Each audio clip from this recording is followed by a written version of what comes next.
I'm not sure that it's a term that we hear a lot.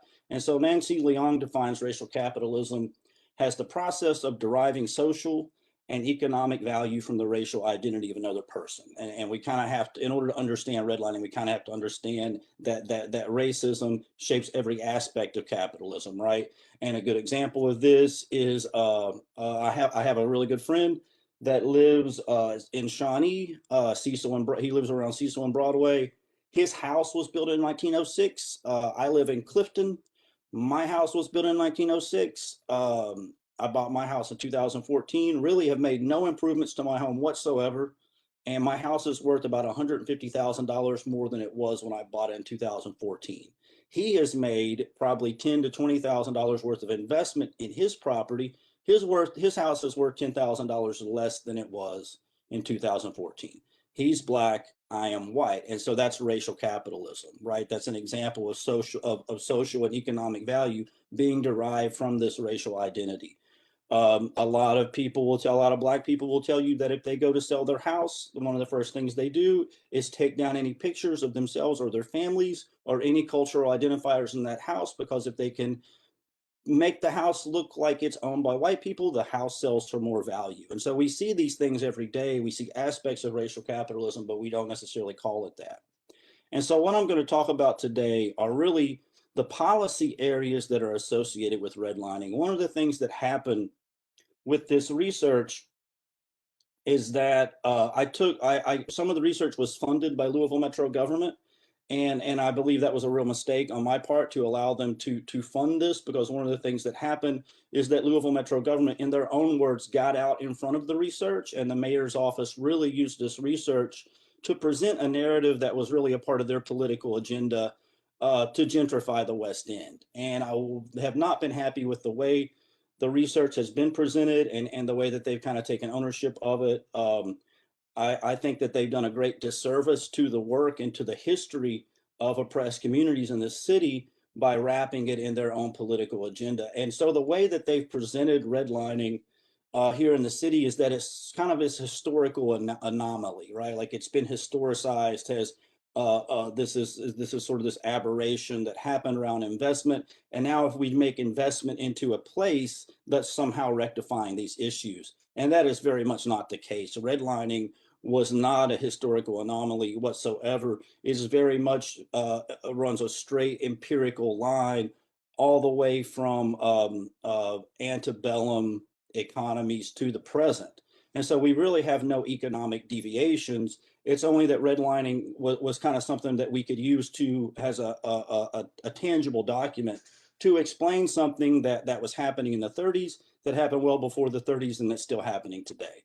And so when I talk about redlining, I'm not just talking about the lending structure of the 1938 maps. I'm talking about a series of policies throughout the last century that really codified structural racism in this country and isolated and enclosed Black people in concentrated poverty for an economic imperative, right? And those policies were zoning, the FHA lending practices, the urban renewal policies, 1937, 1949 Housing Acts, and the Interstate Highway Act of 1956. It was really these series of policies that shaped our cities.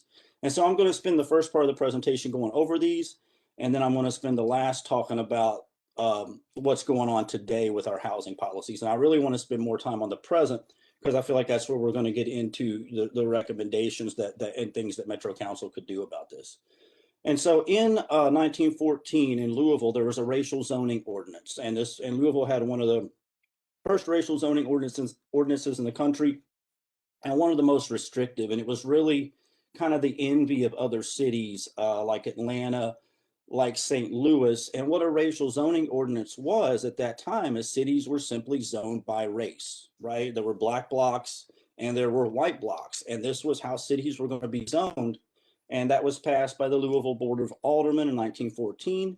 In 1917, a Black man named William Worley, who was a local civil rights leader and owned a printing press, wanted to challenge this racial zoning ordinance. And he did that by kind of a setup, for lack of a better word, with his friend Charles Buchanan, who was a white journalist. Buchanan owned a house in Portland at 37th and Flans Avenue. And so they worked it out where Worley would try to purchase the house. And when he couldn't, because of the racial zoning ordinance, they would take that to the US Supreme Court and try to overturn the ordinance. And it worked, right? It went all the way to the US Supreme Court.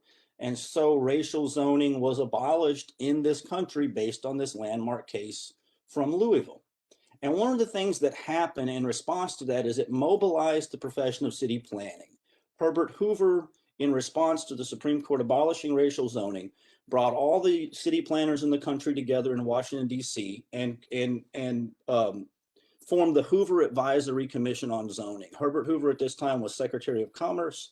He was a mining mogul from the private sector before this, and he studied what was called at that time race management, which was really the process of using racialized identities all over the world to break strikes among mine workers and crush worker solidarity. And so it's interesting that Hoover put together these city planners to come up with a new zoning strategy.